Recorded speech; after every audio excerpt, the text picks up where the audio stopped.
We're going to begin our 2:15 panel at this point, and I'd like to introduce the moderator of this panel. Lieutenant General Bob Durbin is the Chief Operating Officer of the Aerospace Industries Association and was previously the Senior Vice President of Strategy and Corporate Development at Excelis Incorporated. His military career includes leading the Army Office of Business Transformation and command of the 1st Infantry Division, and Combined Security Transition Command and Combined Force Command for Afghanistan. I'd like to turn it over to General Durbin now for the panel. Thanks, Al. Appreciate it. Okay. So good afternoon, everybody, and welcome back from lunch. Okay. It really is a distinct pleasure for me to be here today to discuss equipping the future of aviation with a very distinguished panel of experts from both sides of the Atlantic.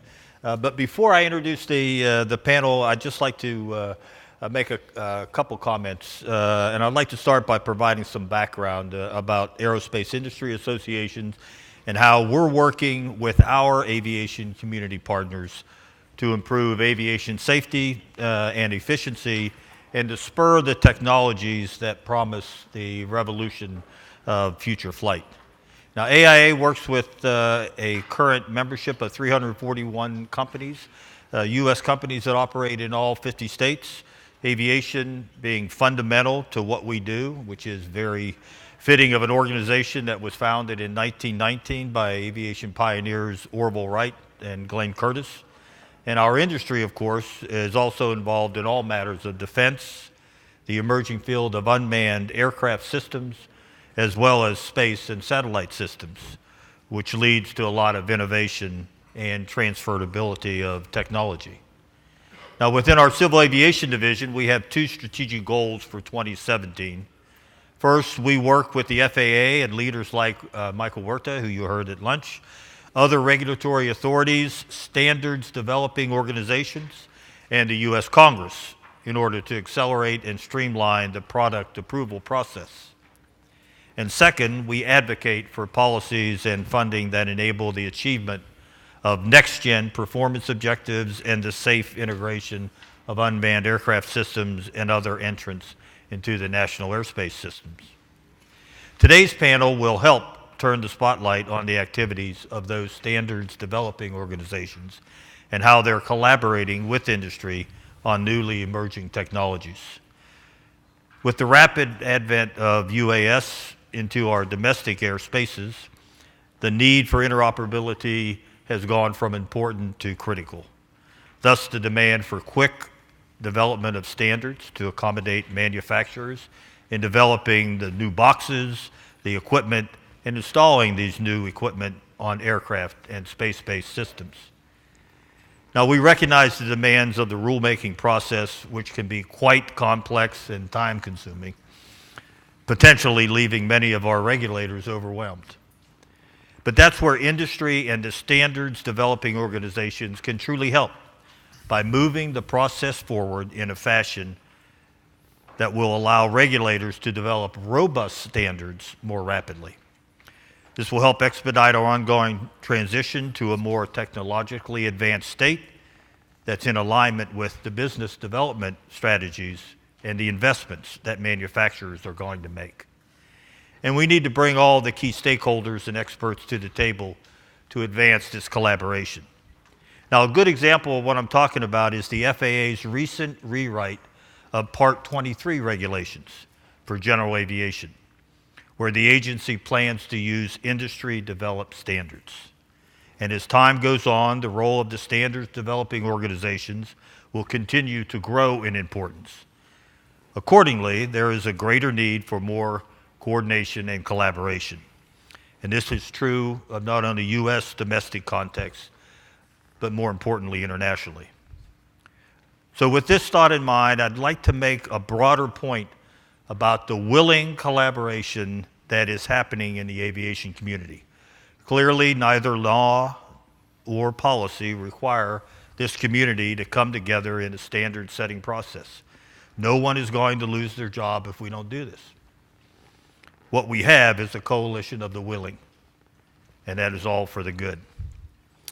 But we must also recognize, because there is no controlling body over all of us, our task of coordination and collaboration is by its very nature quite challenging. So in this environment where nobody is in charge, the truly amazing thing is how much progress is being made. The credit's due to the dedicated people, like those on this panel, whose organizations have come together to do what's right for the safe and efficient operation of our collective airspace. So as we examine the real equipage issues we face in more detail, I do hope everyone has some appreciation for the progress that is being made. I know many of you are involved in these activities, and today you'll have this great opportunity to hear some of the leading figures in this field. So with me today are David Batchelor, the head of International Affairs for Cesar Joint Undertaking, Francois Delisle, Thales' Director of Global Strategy for ATM and CNS Ground Systems, Dr. Christopher Haggerty, MITRE and MITRE Corporation's Director of CNS Engineering and Spectrum, Michelle Merkel, the FAA's Director of NAS Systems Engineering and Integration Office, and Christian Schleifer, the Secretary General of EUROCAE. Now let's turn to some of the questions for our panels. And I'd like to begin perhaps with David and Michelle. If you all could share what role do standards play with NextGen and Cesar to impact the successful transformation of the U.S. and the European air traffic management system? All right, I'll kick it off. Good afternoon. So first, let's talk about what's going to make NextGen successful. So NextGen will be success by the benefits that we deliver to our stakeholders. So it's important to understand that NextGen's not just an FAA or a government initiative, it's a joint government industry initiative. And to achieve the anticipated $160 billion worth of benefits by 2030 in NextGen, we need full participation of the aircraft. So the vision for NextGen is to move to trajectory-based operations, as it is in Cesar as well. So that means we need the aircraft to be able to fly very precisely along a route and be at a particular place at a particular point in time for time-based management.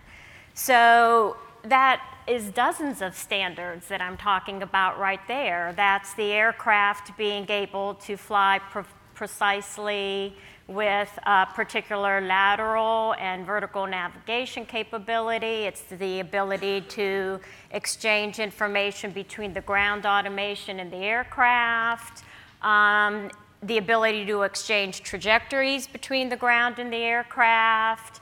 And so there are lots of standards that we're imposing on the aircraft. And for the aircraft, for our stakeholders to be willing to equip, they want some assurance that they're going to get benefit not only in the US, but globally. So global interoperability is also very important to the success of NextGen. And so there we're talking really about information exchange, data exchange. So whether we're talking about exchanging that data with the aircraft, with adjacent service providers, the US airspace abuts many different flight information regions, whether we're talking about exchanging data with airline operations centers or third-party service providers, we need standards to exchange flight data, weather data, aeronautical data. And so that information exchange, again, is very critical to the success of NextGen. So looking out at more advanced capabilities, taking advantage of ADS-B in, we believe there are additional benefits to be gained by advanced interval management, aircraft spacing between each other, not just taking advantage of static performance-based navigation routes, but dynamic RNP routes in the future. So again, whether we're talking about rolling out NextGen capabilities today based on standards that have been developed over the last decades, or standards for the future applications of NextGen, you know, it all, other than the NextGen concept, it really all starts with the standards work. Okay. So first of all, thank you very much to RTCA for inviting me to participate in this panel. I think from a CESAR perspective, I completely agree with Michelle in terms of the rationale as to why standards are so important. Of course, CESAR, the CESAR joint undertaking, is not a standard-making organization.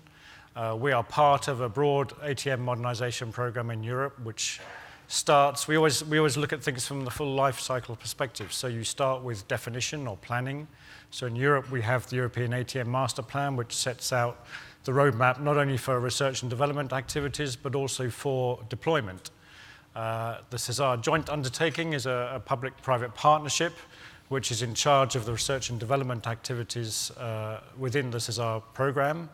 And then we feed through our research and development activities, starting with exploratory research, academic research, then moving into applied research and industrial research. We see this as a pipeline which is ultimately going to feed deployment. And as capabilities, solutions are coming close to maturity, then it's obviously critical that we have the standards in place that would then support or provide a bridge between the research and development activities and eventual deployment and implementation in Europe. So for us, the standardization activities are a crucial part, and we make sure that the what we call CESAR solutions, the packages of capabilities that we deliver through our research and development activities, are packaged in such a way that they can be taken up by the standardization bodies and hopefully then translated into standards which can be applied. I should also say that in doing that, we have, because in Europe we are, of course, a collection of different member states. We have multiple air navigation service providers, multiple industry organizations, of course. So for us, interoperability, even within Europe, is sort of innate in our DNA. It's essential that we have interoperability. But just as important is interoperability globally. So we work very closely with the FAA, and we can maybe say more about that later. We have a very well-established cooperation arrangement with NextGen, with the FAA. And in a way, we use that also as a means to try to give visibility to each other about our respective plans so that we can try to collaborate and also feed what, not always, but often, are joint standardization activities between RTCA and EUROCAE, and I'm sure Christian and Chris will speak to that in a moment. So for us, the whole standardization process is a key part of the ATM modernization program which we work towards. So with that as a backdrop, and this question is really for any or all, so what do you consider to be joint successes or lessons learned from the existing efforts at the standards development processes in place? Christian? Yeah. Good afternoon all, and David started already the discussion. First of all, there is a coordination going on between NextGen and CESAR. That's in a research and development phase. But those are, I always call them the prototype people. You know, they built the prototype, it worked once, work done, you know. And the outcome is then going as an input in the industrialization phase, which is supported by a regulatory and a standardization frame. That means it goes into the standardization, and here we have our biggest partner, and Margaret said at the beginning, we're doing 50% of our work jointly with RTCA. We are not kicking off any activities without coordinating it before. It doesn't mean that all our working groups, committees called on the RTCA side are joint. Sometimes we decided differently because there might be a good reason. TCAS, for example, there is more expertise. The companies more supporting that are more based here in the US. On the other side, runway overrun alerting and avoidance system, we decided that should be only done on the European side. So that's something, this way of working together. I think we have monthly telephone calls to coordinate. We have a yearly face-to-face meeting, which is always nice. When we get together, we are really talking about that. And that's really a success story because that has a long history and really works very well. And at the end, I must say for us, it's not the most comfortable situation being in between deployment and research and development. Those guys are done. The other ones want to implement that.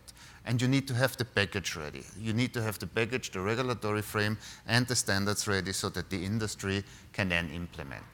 So that's working well. We managed on both sides of the Atlantic to take this challenge and cope with that. But there are also some lessons learned. And we also see that the environment is a little bit changing. We see, for example, that the question comes up again and again about validation of our standards. How do we validate before we implement that? Is it fit for purpose? Is it fit for production? You know, what kind of validation mechanism do we need to have in place to set that?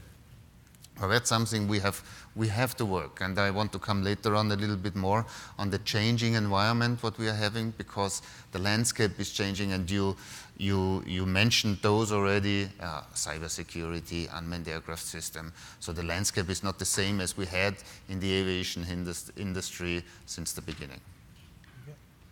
Others? Just to add to Christian's statements, I do agree that it's been a tremendous success, the work that Christian and Margaret have done to pull together the US and Europe to ensure that the standards we're producing are jointly written, ideally, and if not, they're at least coordinated and mesh with one another. In terms of successes, I think there's been many. We just saw maybe 50 people receive awards here for producing standards that aren't being thrown away. They're not going into someone's wood-burning stove that I know of. They are being invoked by TSOs and ETOSOs on both sides of the pond and around the world. And the people that participate in them, I think that it's a success just to see this many people in the audience here today, none of whom RTCA paid to be here, except I guess Margaret and her staff. But profit-making businesses do see a great advantage to participating and have these standards in place to help them sell goods that are benefiting aviation around the world. So I think that's a great testimony to our success. As for failures, there have been a few, and we do strive to try and avoid those in the future. Just thinking aloud, the first UAS Special Committee, in hindsight, we probably didn't ask quite enough of them. We asked them to figure out the whole problem all at once, and we probably should have added world peace and maybe curing cancer while we're at it. But we found that that really, if you want to use volunteers the best, you really do have to have manageable size tasks that can be reasonably achieved in the time frame that a business can work to. And there have been some others. I guess Christian talked to the complexity and the validation piece. If you have a DO-260A ADS-B avionics in your aircraft, sorry about that. We are trying to work better to understand how to deal with the inevitable situation that arises today that our avionics are becoming more and more complex, and we just can't plan to put out an 800-page document and have people build to it and have it work flawlessly. We're starting to do more and more to produce revisions of standards that we call for specifically out for validation and verification so people understand maybe they shouldn't equip their whole fleet with them at that point until the bugs have been shaken out. So those are a couple of things that I think we could work on that maybe aren't dismal failures, but at least things to push on. If I may, I would consider a worldwide perspective, and I agree. ADS-B has been at the same time a big success and some difficulties with the different version of the standards, but eventually I think it's a good example of a solution that's going to be deployed all over the world, and it's going to be adopted by many airlines, and there is a growing number of service providers that are going to equip in the world, and we will even benefit soon from a satellite-based solution working using this standard. So I think eventually it's a success, a great success. I think it's also a good success in developing the format with what you said, Michel, with IXM, FXM, and so it's a good way of a joint work. Maybe I will be a bit less optimistic with the data link, despite this fantastic effort made by RTCA and EUROCAE. I think, okay, in Europe we had some difficulty to implement it. It takes more time than expected. And I think we have also still some difficulties worldwide to adopt a common pace for advanced data link services. So it means that before endorsing a worldwide standard, we may want to make sure that there is an agreement on a timely and synchronized way to deploy. Sorry for being a bit provocative, but it's my nature. Great point. So speed to market being very important. How have the standards benefited ability to have products at speed to market? Okay. Christopher? I think to answer this question, the industry benefits significantly from standards, and in different manners. It facilitates the introduction of systems on the field, because thanks to the standard, you have a natural interoperability. It gives to industry some business visibility, especially when it is enforced by regulation. And it's also avoid dissipating efforts in too many directions, in too many solution variants. Somehow, a good example is in ATC. In ATC, we see a worldwide high variability of requirements, sometimes for a single function, for the same function. And standards may contain this variability and bring some rationalization to the topic.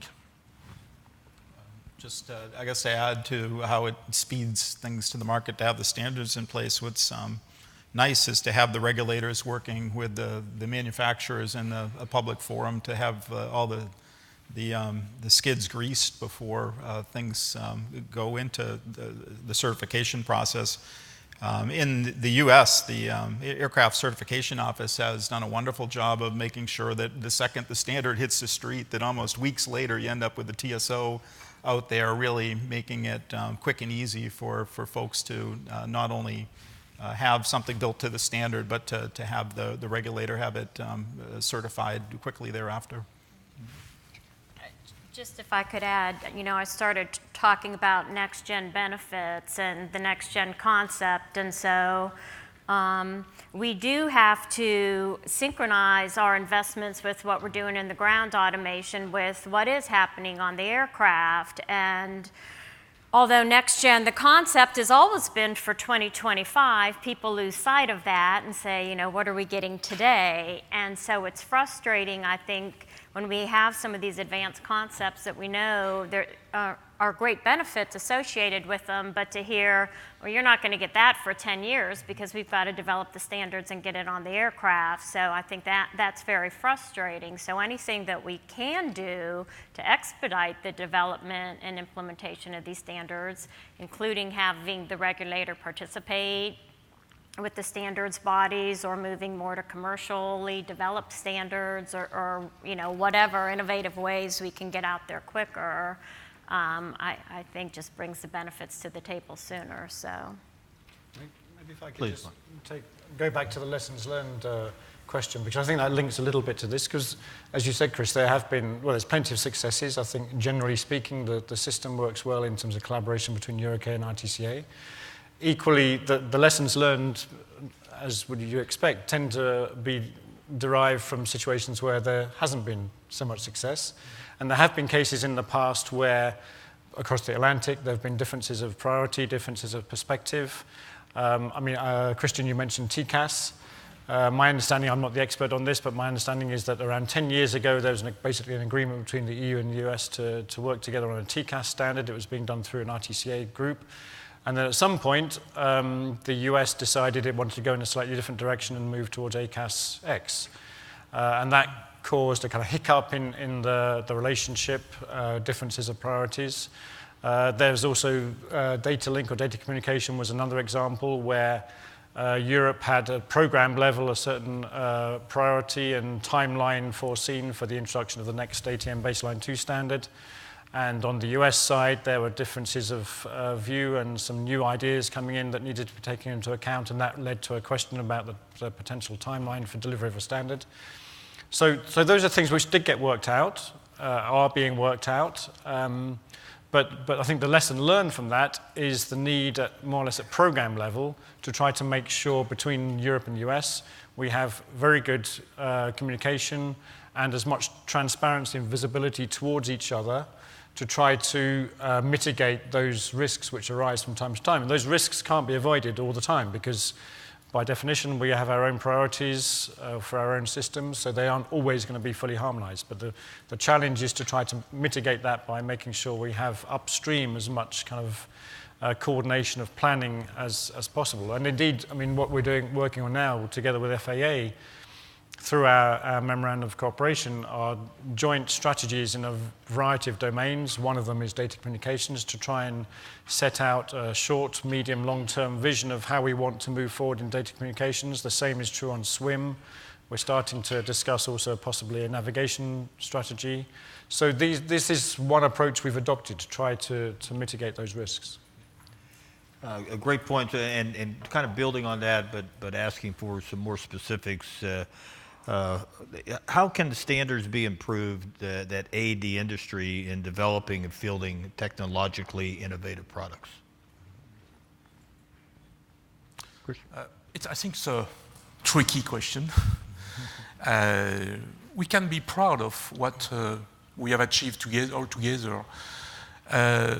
but on the other hand, we must also admit that there is still a long way to go, and maybe compared to some industries, if I look at automotive or banking industries, aviation could seem a bit slow to adopt new technologies and to deploy the standards. I think the rapid dissemination of digital technologies is going to disrupt the way we are working. I know we have heard that for decades, but this time we feel with the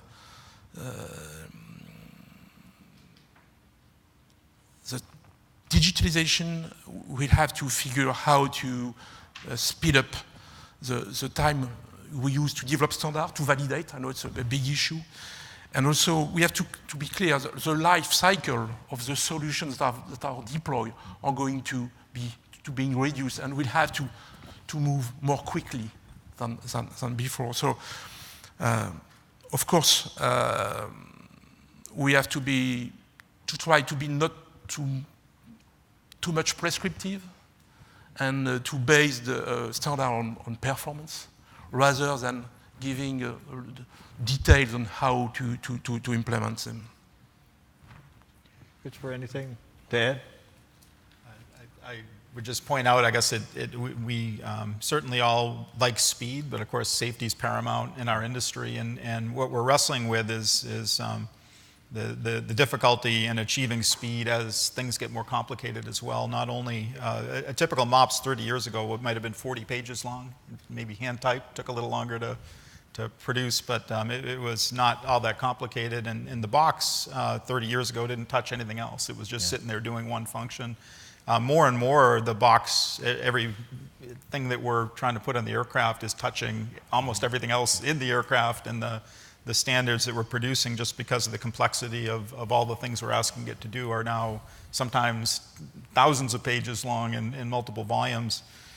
So it is tough. We would welcome any suggestions on how we can speed things up, but we're at the same time trying to grapple how to deal with that increase in complexity, both in the scope of functionality within each box and the fact that they're interconnected.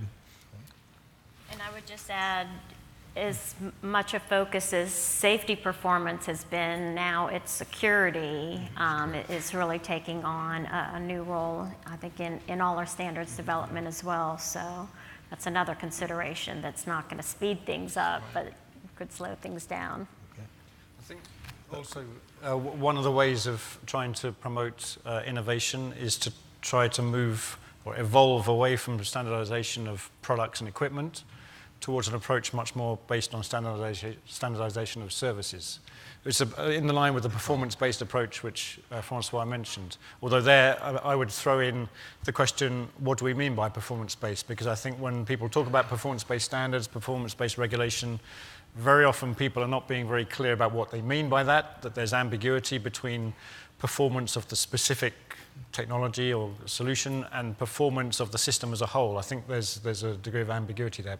But in general terms, I think moving towards a more services-based approach to standardization is going to help innovation in the future. And we see that. We see that in the landscape now. So we are asked to do more standards, service-orientated standards, in every variation. At the same time, how long does it take? And Margaret explained it very well in the morning. What is the process behind? So the industry is looking, the standards we are doing at RTCA and EUROCAE, we try to have it as stable as possible. So the industry doesn't want to change every now and on to adapt to a new standard, to the new technology. So it should set the level where they can build on their products. At the same time, we have a consensus-driven approach, an open consultation. So there is a procedure behind to make sure that at the end of the day, the standard we are producing is internationally recognized. And that's also something we have to balance here a little bit in order to make the speed which is needed by the industry. We understand that, but it's also driven by the industry. The RTC employees and the EUROCAE employees, I always say they are not smart enough to develop standards. It's done by the industry. They are coming. They are setting the pace, how quickly they need it, and they are driving the boat. So Christian, let me ask you to take us in a little bit different direction. You have now established 2 standards coordination platforms in Europe. You have the EA SCG, the EU SCG, the European ATM Standards Coordination Group, and the European UAS Standards Coordination Group. So can you describe what each group's role is in terms of standards implementation, what they are coordinating, and whether they have a linkage to the global framework? Okay. Yeah, that's true. We have established 2 years ago, or roughly 2 years ago, the ERSCG, the European ATM Standards Coordination Group. And that is coming from the ATM Master Plan. David mentioned what is the ATM Master Plan, everything in the modernization of ATM in Europe. But let me go back what Margaret said in the morning. Their link to the FAA, they are doing nothing if they are not tasked by the FAA. And I thought that's the biggest difference to EUROCAE. That's not the case with EASA in Europe. EASA is one of 200-something members, not even the biggest one, Contribution, far away from the biggest contributor. But it popped up in my mind, why?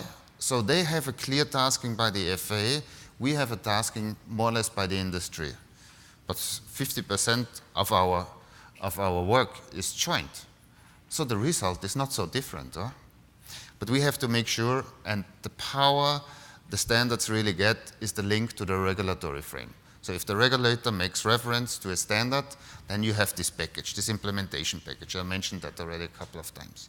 And the ERSCG should make sure that in this industrialization phase, outcome of research and development, there is a rolling development plan, that we understand what standards are developed in support of the ATM Master Plan and what regulations are developed in support of the ATM Master Plan and what is the link to the deployment. And in Europe, we have a deployment manager.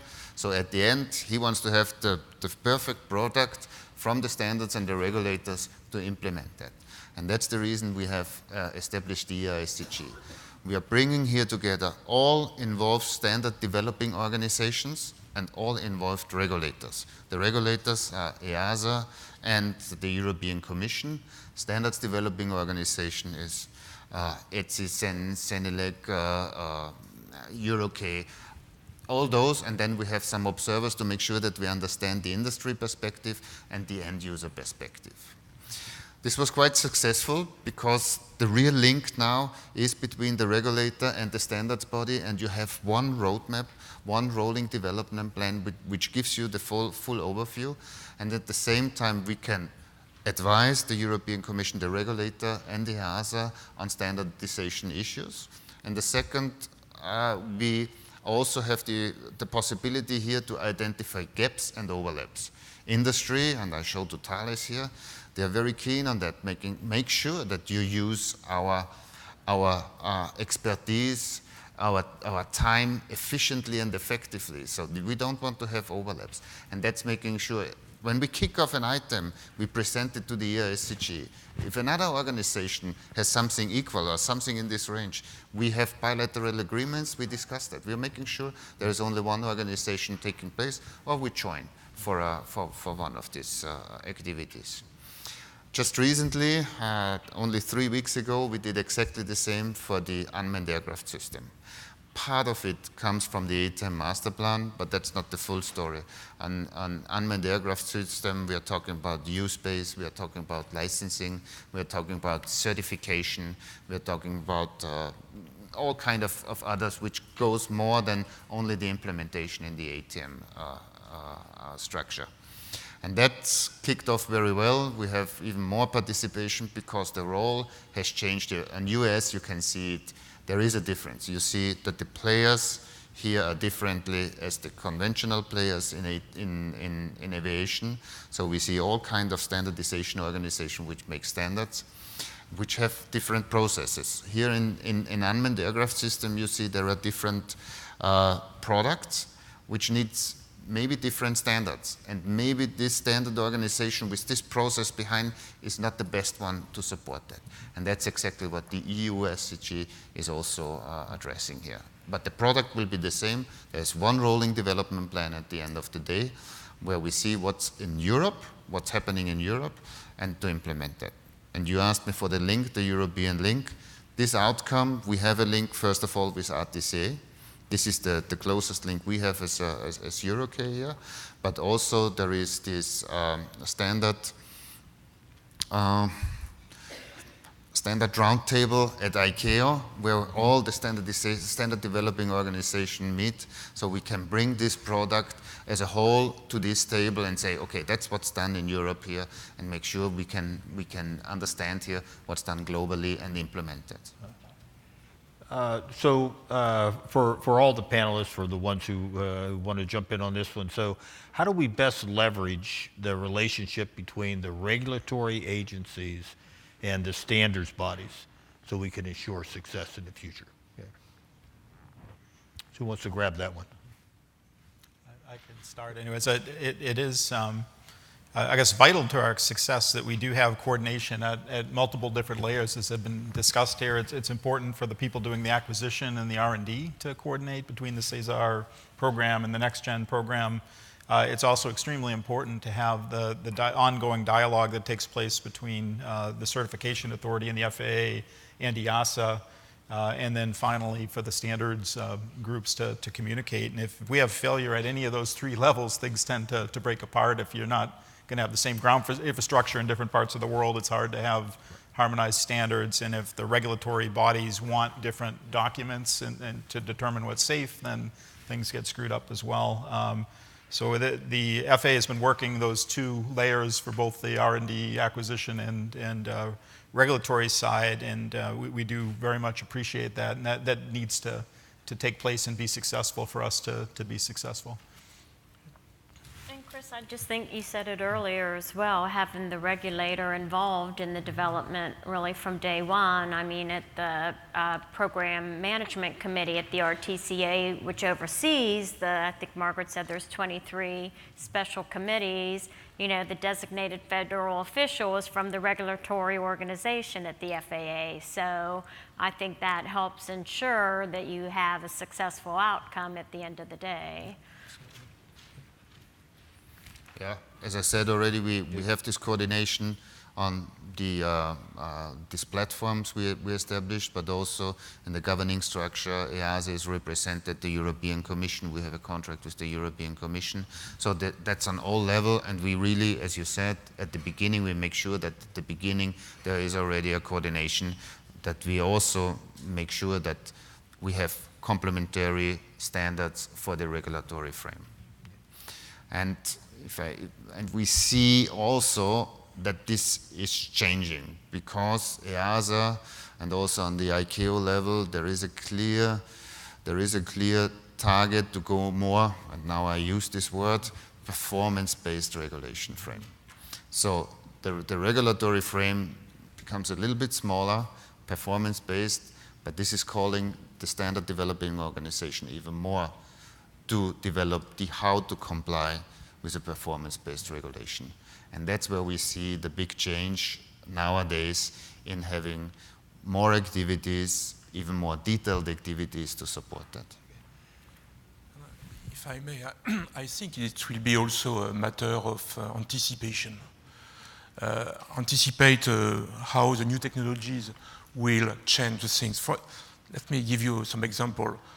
Virtualization and cloud technologies will enable the development of data centers and remote operation. And current example is with remote towers. So we must anticipate what kind of standard we need to do this.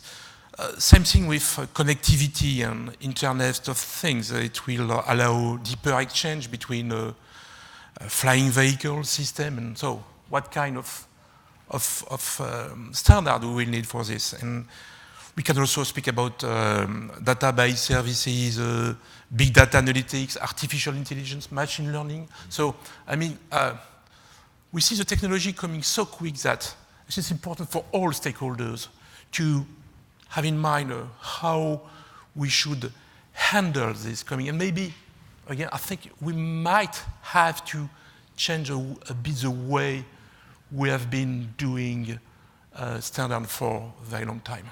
Okay. So you all have been touching on it, started earlier.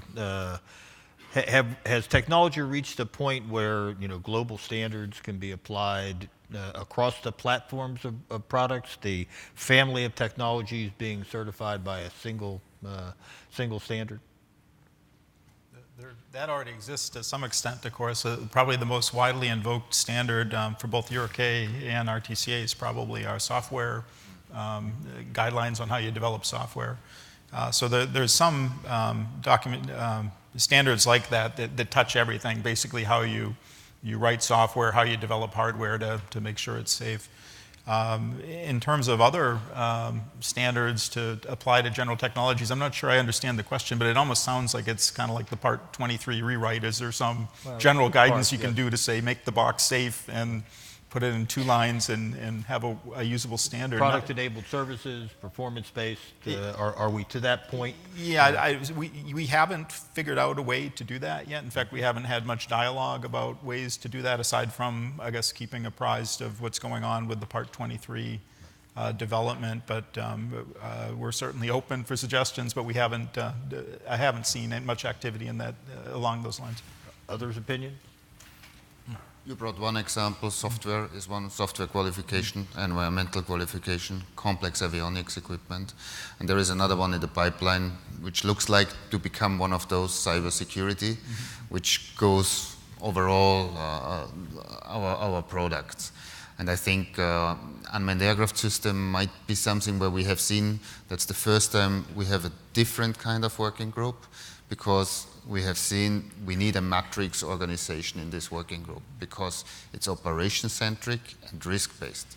It's not certification-centric anymore as it was before. And here we see also a difference how we do that, and that goes over several products here. And that's the reason we have one working group, 105, dealing with unmanned aircraft systems, but in reality it's like 6 different working groups working on more than 30 deliverables. But we need to apply this risk-based approach and this operation-centric approach all over the product. In fact, somehow it's a transverse discipline across the technologies. Let me change the focus a little bit to go to a little discussion about jointly developed standards. Okay? They're increasing in frequency, and so how does a jointly developed standard differ from a non-joint standard in scope and impact on the industry? Christian? Margaret actually has stolen the show already this morning. She said it. She said it gives you automatically the international flavor. And that's true. If we start doing a standard together, if you have both sides of the Atlantic, both of our organizations are not really regional organizations. We are called EUROCAE. It's a lie. We have more than European members. 30% are non-European members. That's the same here. So you have already 90% of the industry, of the community on board. And it automatically becomes a very good basis to become an international recognized standard. And we see that especially RTCA and EUROCAE standards are also referenced directly in ICAO SARPs. And that's a global recognized standard at the end. So that gives you a good reason why we should go ahead and do it jointly. While we are not in competition here, if there is a good reason to do it jointly, we do it. If there is not a good reason, there is no must to do that. In terms of process, I mean, we do have different levels of jointness. I guess the ultimate in jointness is to actually have a joint committee that is EUROCAE and RTCA just meshed right from the get-go, working only on the same set of products with the same leadership and everything else. And that's really the ideal situation, because then you have basically all the marching orders, and the final product is just one thing that's embraced from the start by the tasking given to the group by the regulators and everyone else. We do also at times just have joint documents where committees may have other documents that are only being used on one side of the pond or the other, but have agreed to just have one document for a joint standard that's a good thing as well. And then some special committees and working groups we just have coordinate with one another when we can't get things quite meshed as close to that. But we do, as a rule, when we and EUROCAE form new committees, we always try and make them as harmonized to the extent we can, but we do always have that discussion anyways. If we can't, why not? And what's the maximum that we can have them meshed, even if it's not a full joint committee? I think for industry, it's really a benefit to have a jointly defined standard, because you can focus your efforts on a single solution or a single family of solutions. We know that R&D is more and more costly, more and more expensive, requires more and more effort. So if we can focus on an agreed or worldwide agreed solution, it's much better I think for everybody.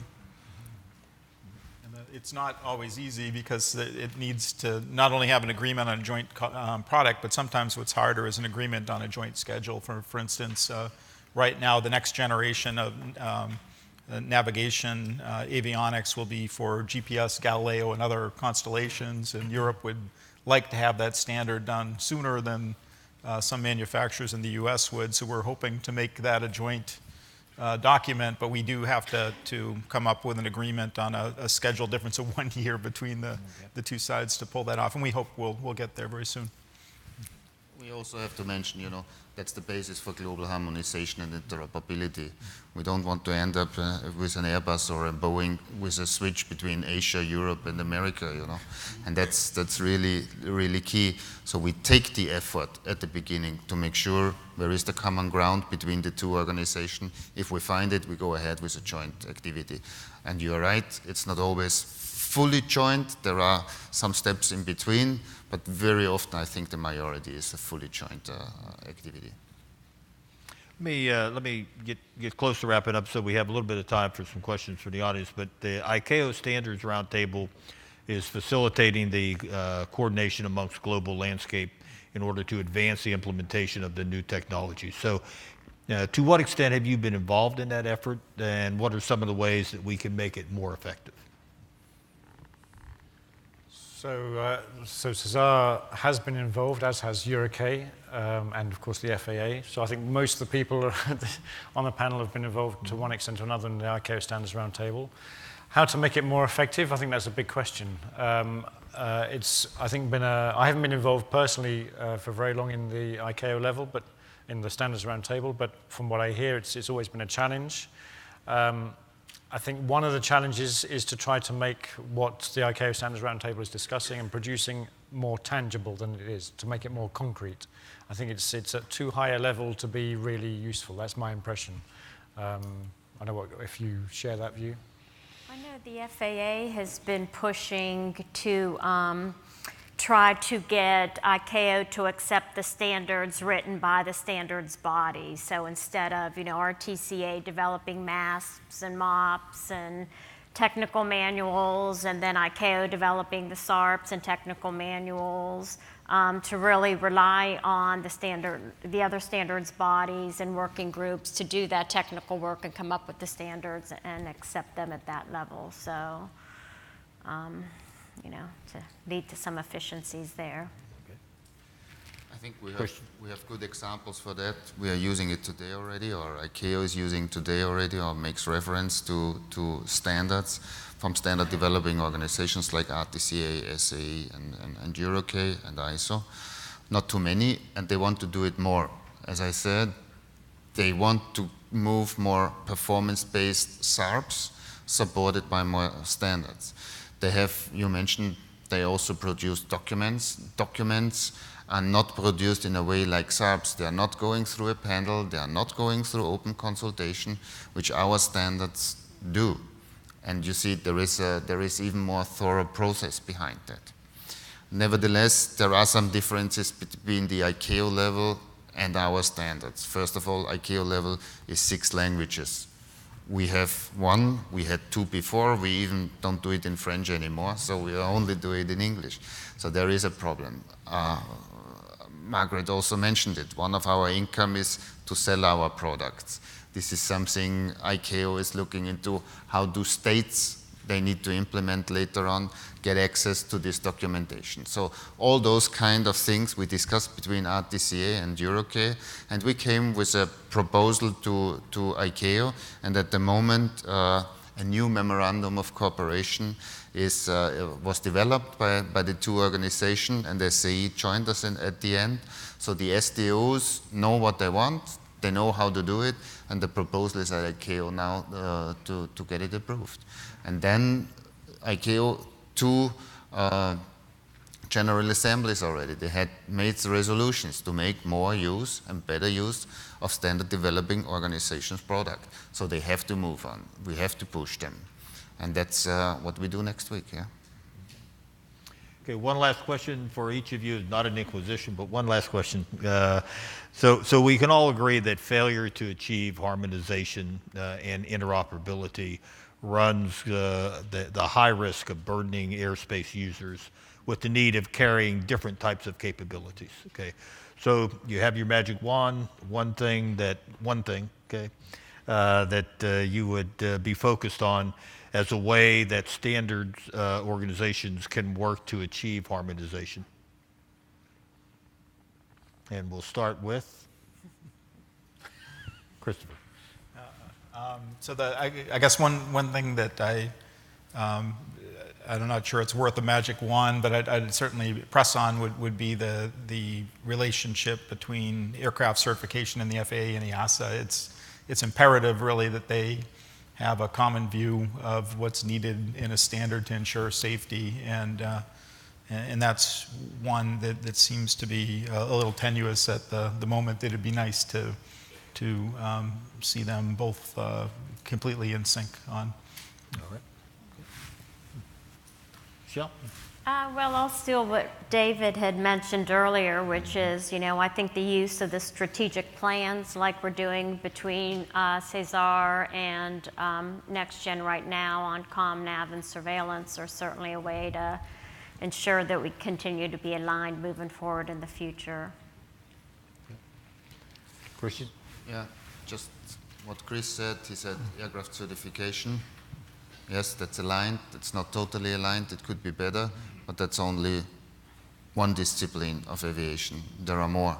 and we can do more. We have seen different airspace mandates in Europe and in the US or somewhere else in the world. So I think there is room for improvement, yes. And Francois and then David. I think to achieve a better harmonization, I think ICAO has set up a good initiative with the update of the SBU. So maybe we should go further to another steps to see how it could materialize for standards.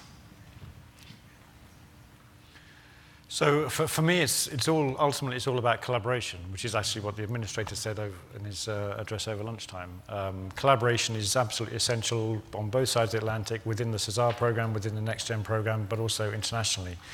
And whilst I think there's a very strong willingness to collaborate between the US and Europe, I think if I had a magic wand to wave, it would be to wave away those instances where sometimes, for whatever reason, on either side, people see their own priorities as more important than the other side's priorities. And that can sometimes be put a little stick in the wheel to stop things moving around and around. So we have time for one question before we wrap it up? Okay. All right. So we are closing. We're closing it up. Let me just thank our panelists. I will tell you that I agree with David on his comments. It is about collaboration, and I think that we all agree that the forum of collaboration needs to result then, as we were saying, in true partnership, where you bring your concerns, you bring your desires into the dialogue, and you're ready to listen, and you're ready to give and take to be able to do what's best for our collective airspace, for those that we're trying to protect and the technologies we're trying to advance. So join me in helping this panel and thanking them for a wonderful day.